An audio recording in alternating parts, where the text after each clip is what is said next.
es Haemophilus, Bordetelas y Legionelas. Vamos a empezar primeramente dando un desarrollo de lo que es los Haemophilus. El Haemophilus o bacilo de Pfeiffer, también conocido, pertenece a la familia de Pasteurellezae.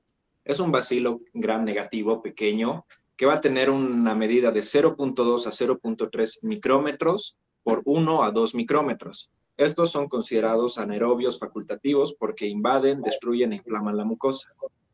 Ahora, hay que tener en cuenta que no se debe confundir con el nombre parecido que tienen a la influenza, porque la influenza es causada justamente por el virus de la influenza, ¿no? Haemophilus además tiene especies de relevancia clínica, como son Haemophilus influenzae, que es la especie más asociada comúnmente a enfermedad, Haemophilus aegyptus, que es una causa importante de conjuntivitis purulenta, Haemophilus ducreyi, que es un agente etiológico de la infección de transmisión sexual conocida como chancro blando o chancroide, para influenzae, que representa la especie más frecuente en cavidad bucal y solo actúa en infecciones oportunistas. Vamos a ir desarrollando poco a poco cada una de estas especies. Ahora es importante resaltar que Haemophilus como tal es una bacteria que va a ser catalasa positiva y oxidasa positiva, y a su vez también no va a generar esporas. Entrando ya un poco al tema de fisiología y estructura, hay que mencionar que Haemophilus va a requerir de factores estimulantes para su crecimiento, tales como la hemina, que es conocido como el factor X, y la nadonicotinamida adenina dinucleótido, conocida como el factor B o el factor 5. Ambos factores van a estar presentes en medios enriquecidos con sangre o en medios de agar chocolate. La estructura de la pared celular de Haemophilus posee un lipopolisacárido que tiene actividad endotóxica y la membrana externa a su vez va a presentar proteínas específicas de cepa y con este contexto podemos clasificar entonces a Haemophilus de acuerdo a si tiene cápsula o no. Según su diferenciación serológica, por su cápsula justamente, pueden ser encapsuladas, que va a tener a su vez una clasificación desde la A hasta la F, y no encapsuladas o también conocidas como sin tipificar. Pero además va a haber una clasificación más que va a ser según las reacciones bioquímicas, que va a ir desde el 1 hasta el 8, fundamentándose en la producción de indol, la actividad ureasa o la actividad ornitina descarboxilasa. Según su diferencia serológica, que es la primera que menciono justamente por la cápsula, el más importante va a ser el Haemophilus influenzae encapsulado de tipo B, o conocido como HIV, y tal vez el nombre se les ha conocido porque es justamente forma parte de lo que es el esquema de vacunación de Bolivia, el PAI. Entrando al tema de patogenia e inmunidad, Haemophilus parainfluenzae y Haemophilus influenzae no encapsulados van a colonizar generalmente las vías respiratorias superiores en prácticamente todos los individuos durante los primeros meses de vida. Posteriormente, aunque sea infrecuente, puede diseminarse a infecciones de oído, a infecciones de los senos paranasales y así. Por otro lado, los pili y las adhesinas no relacionadas a estos pilis que menciono van a tener un papel importante en la colonización de la bucofaringe por parte de Haemophilus influenzae. Los componentes de la pared celular bacteriana, como lipopolisacáridos, glucopéptidos, van a alterar la función, van a afectar la función ciliar y van a ocasionar daños en el epitelio respiratorio, lo que va a conllevar a que las bacterias puedan traslocar a través de células epiteliales y endoteliales e ingresar al torrente sanguíneo, que justamente va a ser lo que va a provocar la diseminación de la enfermedad, ¿no? El principal factor de virulencia de Haemophilus influenzae y generalmente del Haemophilus influenzae encapsulado de tipo B va a ser su cápsula, una cápsula que le da esa capacidad antifagocítica polisacárida que va a tener un componente importante que se conoce como PRP o fosfato de polirribitol. Además, el componente lipopolisacárido lípido A se ha descrito como eh, un componente que induce a una inflamación meningia. Además, Haemophilus influenzae produce IgA1 proteasas, lo que va a facilitar la colonización de superficies mucosas, justamente lo que se encarga de esta enzima de la bacteria va a ser de catalizar la reacción que termina por inhibir el funcionamiento de las IgA, que si recordamos se encuentra justamente en las superficies mucosas, es conocida como la inmunoglobulina de secreción, ¿no? Ahora, las bacterias con cápsulas de polisacáridos van a ser provistas de habilidad antifagocitaria. Van a contener pilis con proteínas de adhesión HMW1 y HMW2. Esto van a usar para pegarse al tejido infectar. Entonces, vemos de ese modo que las bacterias encapsuladas están sumamente equipadas, diremos. Pero también hay que mencionar a este otro grupo que son justamente las que no tienen cápsula o las sin tipificar. ¿Estas cómo se defienden? Pues estas van a presentar lipo-oligosacárido, conocido como LOS. Esto va a permitir a la bacteria burlar el barrido de las vías respiratorias superiores y además cada vez que infecta va a variar la morfología que estos lipo-oligosacáridos tienen. Esto va a hacer que el sistema inmune no tenga una respuesta rápida en una segunda infección, ya que al no tener memoria para esta nueva morfología, esto va a influir mucho en lo que va a ser la segunda infección, ¿no? Todo este proceso se conoce como variación de fase. Y aparte mencionar también que esta clasificación de no encapsuladas también puede crear biopelículas, que también es considerado un factor importante en lo que es la patogenia. En cuanto a la epidemiología de Haemophilus, van a colonizar principalmente las mucosas respiratorias. Por otro lado, Haemophilus parainfluenzae va a ser la especie de Haemophilus predominante en la boca. Las cepas no encapsuladas se van a encontrar en el árbol respiratorio superior. Ahora, ¿qué es lo que ocurría antes? Antes de la vacuna contra Haemophilus influenzae tipo B, que vamos a describir en un momento, se estimaba que en cada año se producían 20.000 casos de enfermedad invasiva. Pero ahora en la actualidad, con el tema de las vacunas, la mayoría de infecciones por Haemophilus influenzae se producen en niños que no son inmunes, evidentemente porque no han recibido esta vacuna, y en ancianos que tienen una disminución justamente de la inmunidad. Ahora, las infecciones de oído y senos nasales van a ser normalmente enfermedades pediátricas. La enfermedad pulmonar se va a caracterizar por afectar comúnmente a los ancianos y además mencionar que Haemophilus ducreyi es una causa importante de úlceras genitales.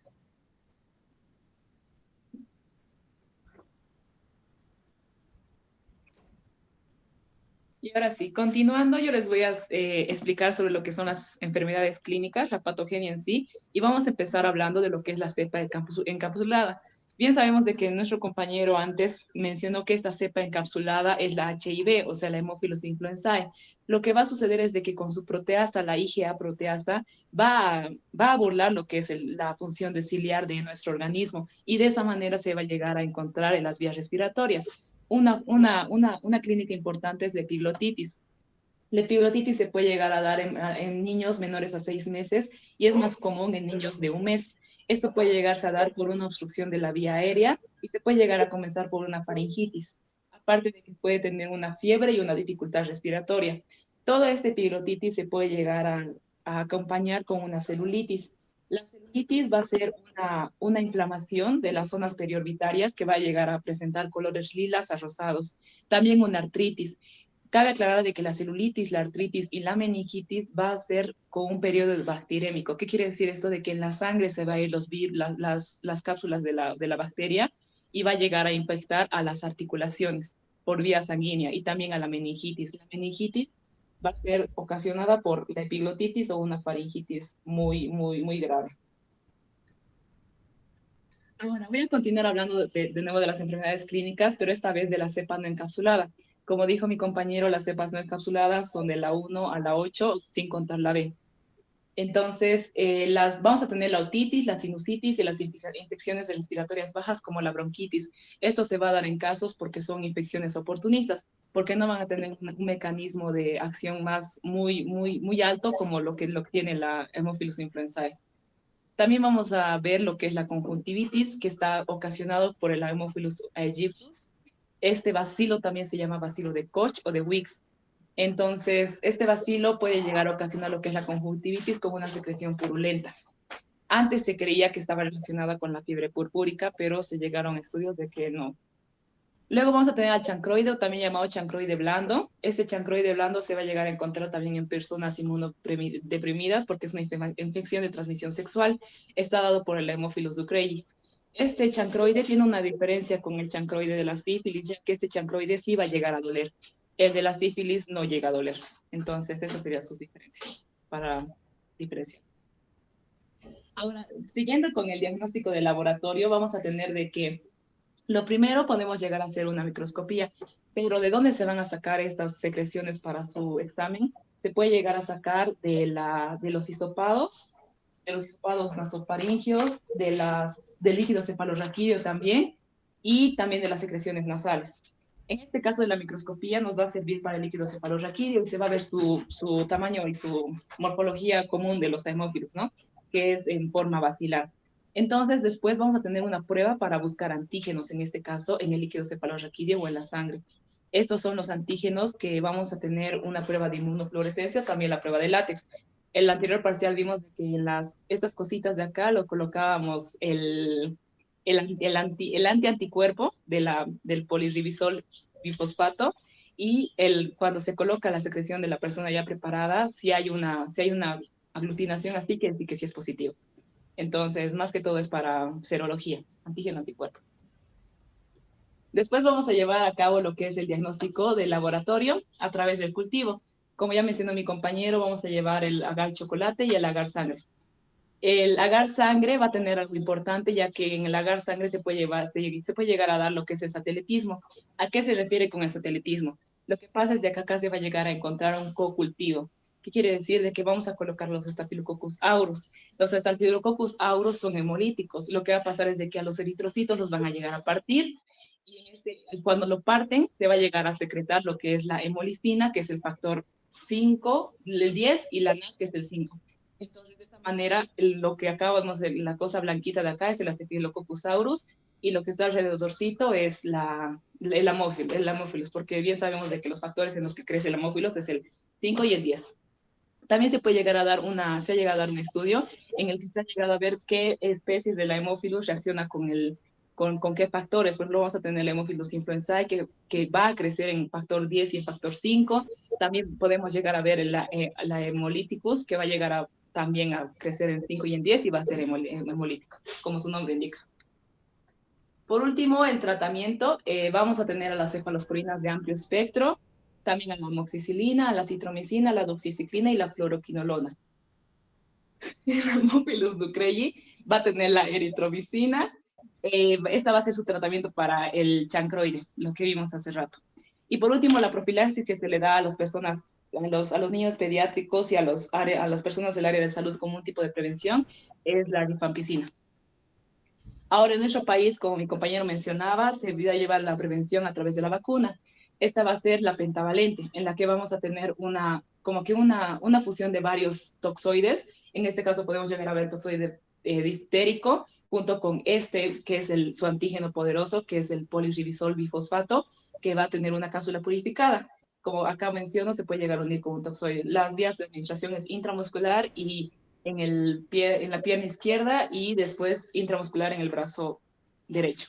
Son 3 dosis, a la primera a los 2 meses, la segunda a los 4 y la tercera a los 6 meses. Después la cuarta dosis, que puede llegar a ser a los 3 años, de los 18 a los 23 meses, y la quinta dosis a los 4 años. La dosis es de 0,5 ml. Muy bien. Continuamos hablando del segundo género bacteriano que vamos a hablar hoy día, que es sobre las bordetelas. La bacteria bordetela tiene diferentes especies, tales como la Bordetella pertussis, Bordetella parapertussis, Bordetella bronquiséptica y Bordetella olmesi. Sin embargo, la que vamos a darle más interés es a Bordetella pertussis porque es la que va a causar las infecciones humanas, tales como el coqueluche, la tosferina, ¿no?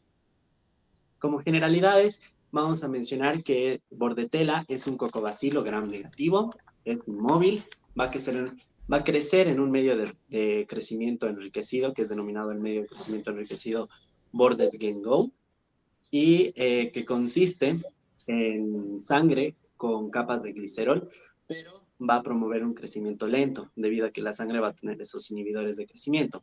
Para eso, pues se le va a agregar el agar de Regan-Lowe.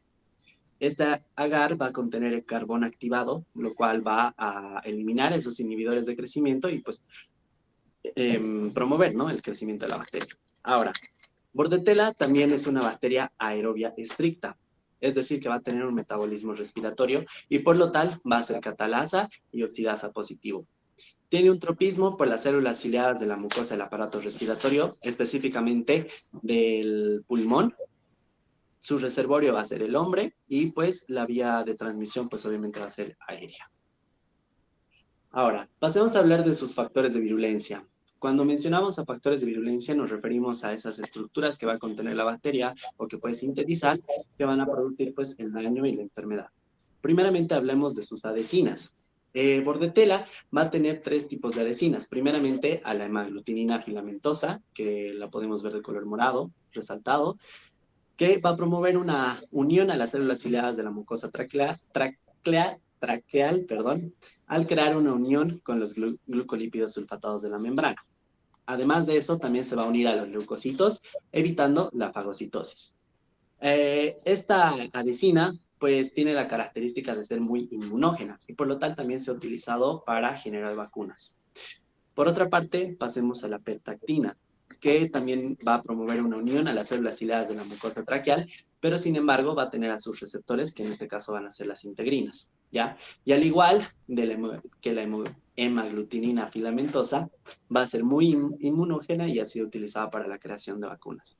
Por último, hablemos de las fibras, tanto de tipo 2 y de tipo 3, que igualmente van a promover una unión a la célula, pero sobre todo van a estimular a la inmunidad humoral. Pasemos a hablar de las toxinas. Las toxinas que va a producir Bordetella, primeramente va a ser la toxina pertussis. Esta toxina pertussis, que la podemos ver acá, tiene distintas subunidades. Primeramente, una subunidad S1, la cual va a estar encargada de su toxicidad, ¿ya? ¿Cómo va a producir su toxicidad? Pues va a estimular a la adenilato ciclasa, a través obviamente de proteínas G, y lo que va a provocar una acumulación del AMP cíclico. Esta acumulación del AMP cíclico va a tener efectos como la producción de moco, la inhibición de la fagocitosis, la inhibición de la migración de monocitos. Por otra parte, pasemos a las subunidades S2, S3, S4 y S5, que van a estar encargadas de la adhesión de esta toxina. Pasemos a hablar de la adenilato ciclasemolicina.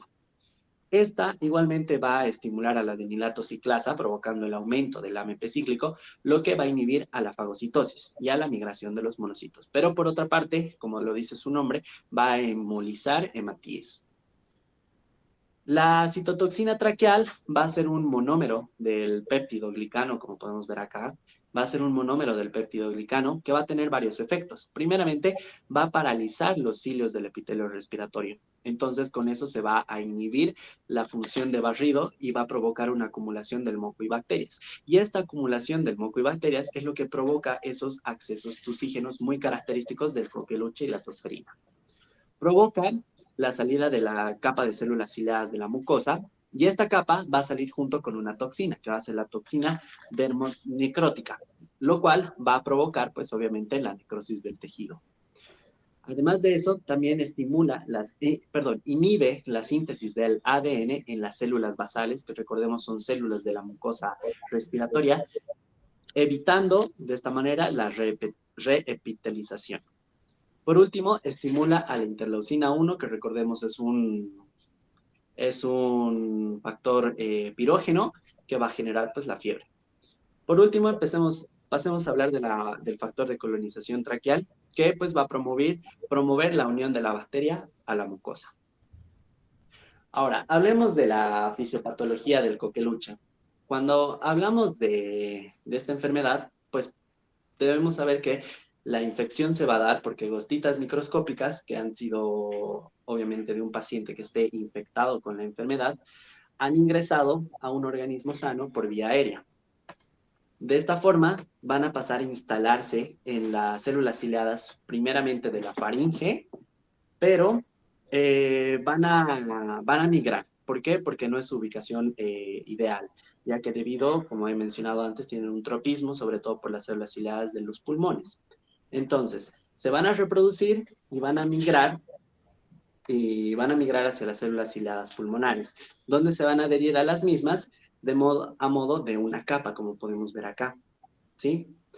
Una vez adheridas y multiplicándose, pues van a producir las toxinas que son encargadas de la muerte y la salida de las células ciliadas, como podemos ver acá. Ahora, además de eso, van a producir también una salida de líquido, ¿ya? Una salida de líquido y una sensibilización a la histamina, lo cual va a provocar, obviamente, un aumento de la permeabilidad vascular. Y este aumento de la permeabilidad vascular se puede definir en un edema, el cual va a ocasionar la oclusión de las vías aéreas.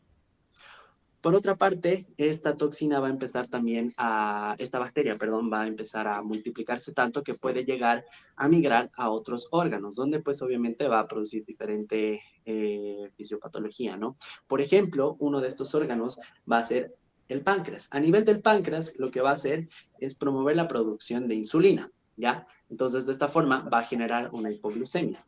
Y además de eso, también va a provocar la salida de células de la inmunidad específica, y que son los linfocitos, que va a producir pues una linfocitosis en sangre, ¿no? Debido a la toxina.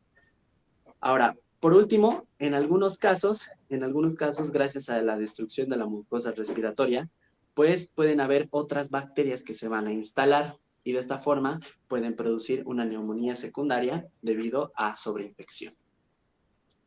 Por último, pasemos a hablar de la historia natural de la enfermedad. Cuando hablamos de la historia natural, hablamos de qué pasa en un cierto periodo de la enfermedad. Primeramente, la incubación. En la incubación va a tener una duración de 7 a 10 días, en el cual no se va a presentar obviamente ningún síntoma. Y esto es debido a que las bacterias se van a encontrar todavía en una cantidad que va a ir creciendo. En la fase catarral, que va a tener una duración de 1 a 2 semanas, ya se van a empezar a tener síntomas como la rinorrea, el malestar, la fiebre, estornudos e incluso anorexia. Y esto es debido a que va a ser la etapa con más bactericemia en sangre, ¿no? Ahora, gracias a, después va a ir, perdón, bajando la cantidad de bacterias y vamos a pasar a la fase paroxística, la cual va a tener una duración de 2 a 4 semanas, en la cual se producen esos accesos tusígenos o esa tos repetitiva con gallos, vómitos, leucocitosis, etc. Hasta el punto que vamos a llegar a una cantidad bajísima de bacterias en sangre que nos va a definir la fase de convalecencia, que tiene una duración de 3 a 4 semanas o incluso más, donde se ha disminuido esa tos paroxística que se ha producido en esta fase y se pueden desarrollar, perdón, complicaciones secundarias, tales como neumonía, convulsiones o incluso una encefalopatía.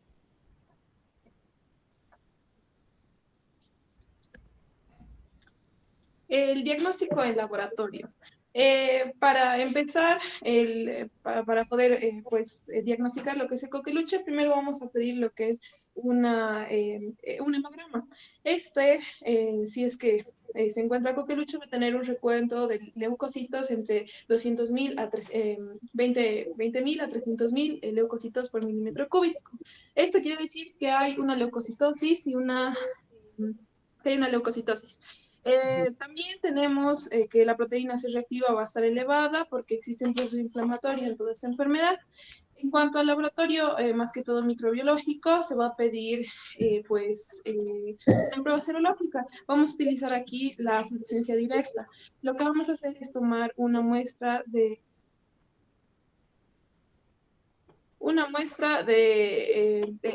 nasofaringea con el hisopo y lo vamos a poner en el portaobjeto.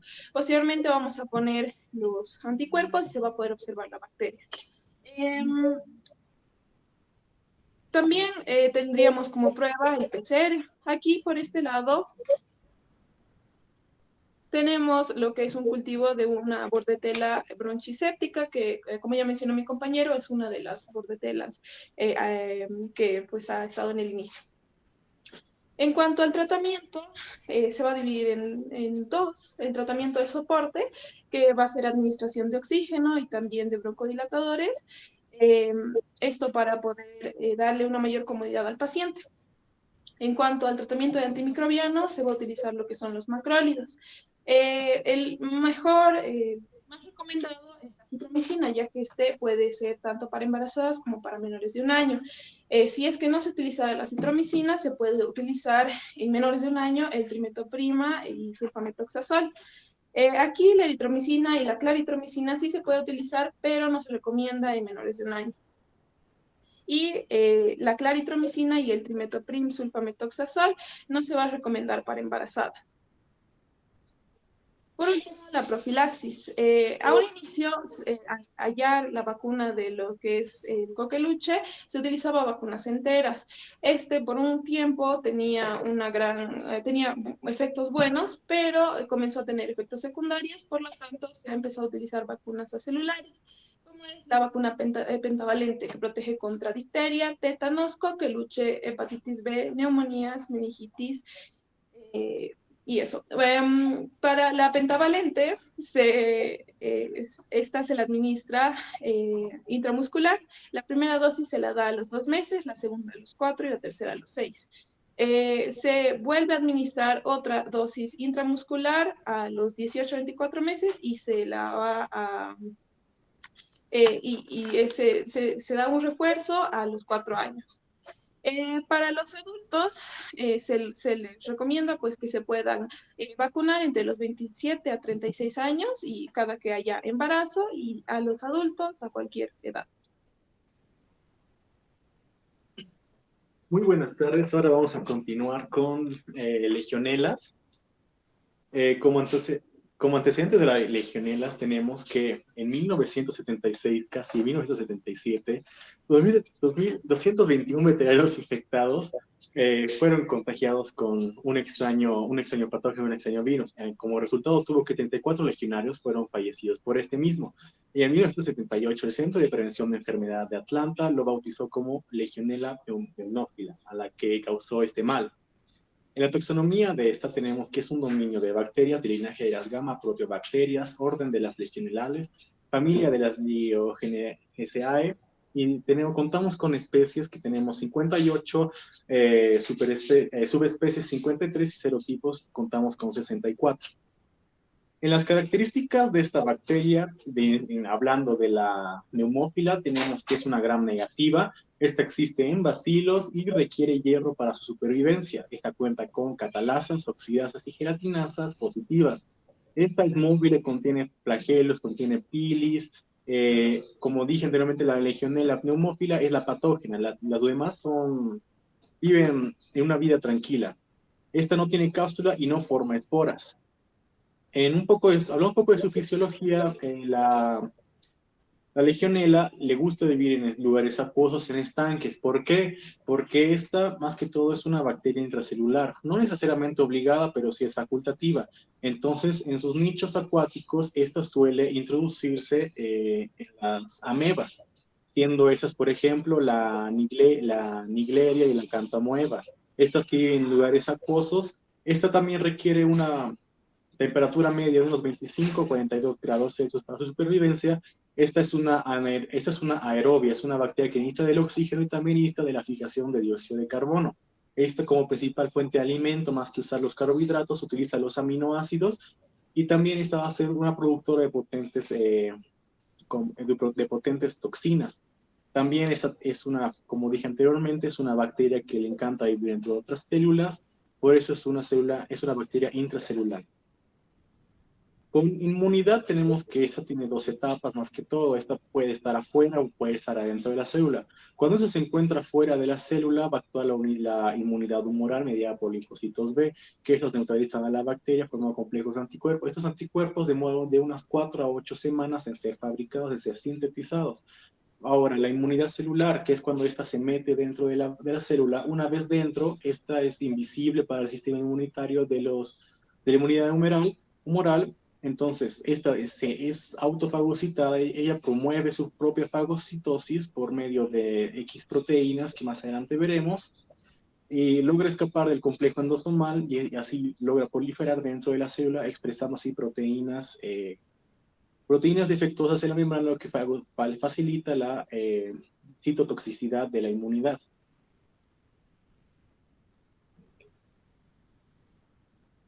Ahora,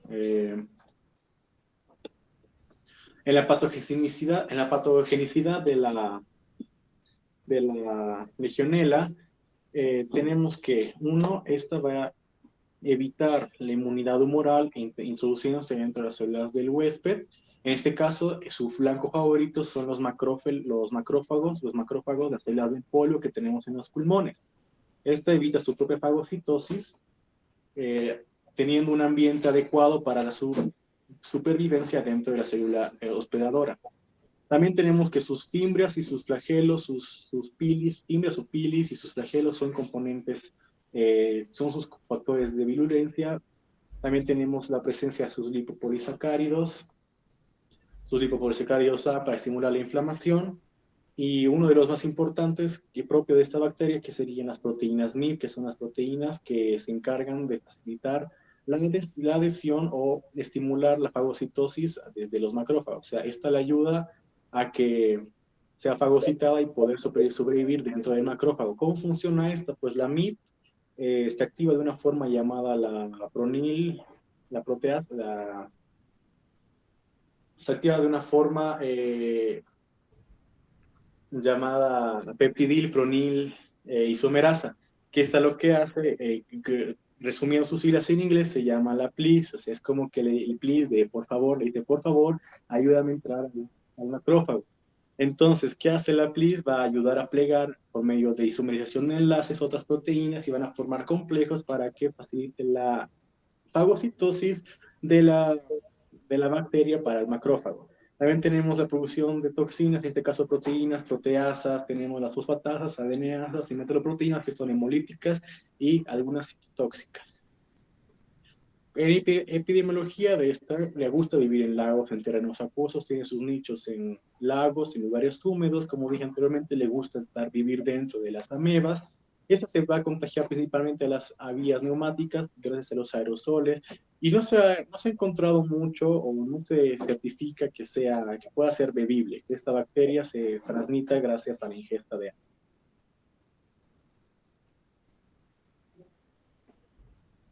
Bueno, continuando, vamos a hablar sobre el cuadro clínico, ¿no? Tenemos que tomar en cuenta que esto va a poder generar dos tipos de variaciones, ¿no? Una leve y una más fuerte, ¿no? Más grave. En este caso, la grave es la que produce un cuadro con neumonía. Bueno, características de lo que sería el cuadro leve va a ser fiebre de Pontiac. Esta no produce, como bien dice aquí, neumonía, es autolimitada, con buena evolución, periodo de incubación de 1 a 2 días. Y como dije, no es muy grave. La mortalidad de esto es menor a un 1% de los que se llegan a infectar. Esto igual no requiere tratamiento con antimicrobianos. Y bueno, la forma más grave sería la enfermedad del legionario, que esto tiene como características, es epidémica a finales de verano o en otoño, endémica durante todo el año. También produce neumonía purulenta aguda, afecta a los alvéolos. Su periodo de incubación va a ser de 2 a 10 días. Va a tener alteración multiorgánica, ¿no?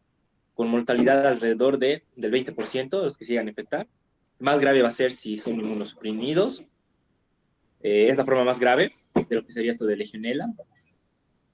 La mayoría de los casos se dan de forma esporádica, más del 80%. Este sí necesita tratamiento antibiótico. La mortalidad va a ser de 15 a 20%. Igual, factores que predisponen, ¿no?, a agarrar esta forma más grave de Legionela sería la inmunosupresión, tabaquismo, bronquitis crónica, enfisema. Igual acá tenemos características, ¿no? Sería como fiebre, escalofríos, dolores de cabeza, mialgia, y bueno, eso sería lo más relevante. Bueno, continuando con diagnóstico. Esto se puede dar mediante frotis, ¿no? Observación microscópica, condición de Gram, inmunofluorescencia. La macana es que es poco sensible. En cultivo enriquecido con VICE, más antimicrobiano que inhibe la flora acompañante, ¿no? Como bien dijo mi compañero, a esta bacteria le gusta vivir dentro de otras células, pues es difícil de detectarla, ¿no? Entonces, para esto podemos hacer el uso de antimicrobianos, ¿no? Al momento de hacer el cultivo, como vancomicina o amphotericina B. Prueba serológica, IFA, detección de anticuerpos específica al 95% y sensibilidad de un 60 al 80%. Inmunocromatografía, detección del antígeno lipopolisacárido específico del serogrupo 1 en la orina por inmunocromatografía, sensibilidad del 20 a 80%. Aquí es clave que se detecte el serogrupo 1 porque es la forma más grave, la forma más letal, la cual puede generar lo que sería esta enfermedad del legionario. Y bueno, tratamiento. Para este tratamiento tenemos eritromicina, la eritromicina, acitromicina, que estos son macrólidos, o también tenemos los ciprofloxacina y levofloxacina, que estos son fluoroquinolonas, ¿no? Dato a tomar en cuenta, no podemos usar otro tipo de antimicrobianos. ¿Por qué? Porque esta bacteria produce lo que sería la enzima beta-lactamasa. Ahora, como en cuanto a control y prevención, tenemos lo que sería desinfectantes, ¿no? Al momento de, digamos, ir a la piscina o hacia actuar a la piscina, sería echar hipoclorito de sodio al 1%, fenol al 2%, glutaraleido al 2%, alcohol isopropílico y formaldehído, ¿no? Bueno, inactivación física para poder inactivar, ¿no? A esta bacteria sería en un medio acuoso, hay que hacer hervir el agua a más de 70 centígrados. La radiación ultravioleta igual puede matar, ¿no? Autoclave a 12 centígrados durante 15 minutos. Y bueno, formas de prevenir sería reducción de exposición ambiental, hipercloración de aguas y supercalentamiento. Y bueno, eso sería todo.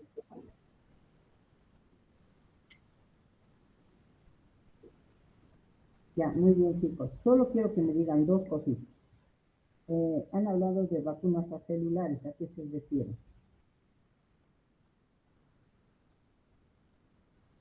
Hola. Ya han utilizado los componentes de las células, ¿Cuáles? las toxinas. ¿Cuáles toxinas?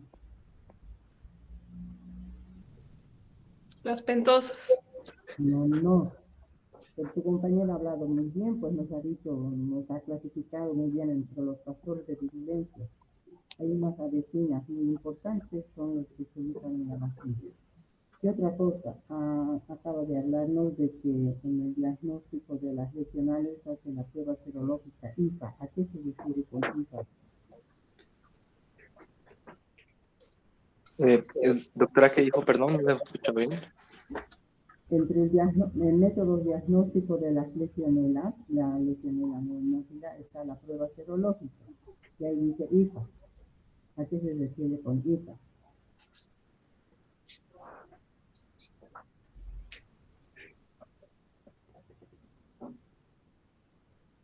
Es una inmunofluorescencia indirecta. Eso. No es cuestión de leer lo que escriben sin saber qué están escribiendo. Bueno, de todas maneras ha estado interesante la exposición. Creo que han hecho énfasis en lo que nos interesa, factores de virulencia. Las características microbiológicas de las bacterias. Hoy día hemos tenido poca asistencia, seguramente por el examen, pero me imagino que ustedes van a pasar estas grabaciones a sus compañeros. Muy bien, chicos, que sea hasta la próxima clase. Muy buenas tardes. Hasta luego, doctora. Hasta luego.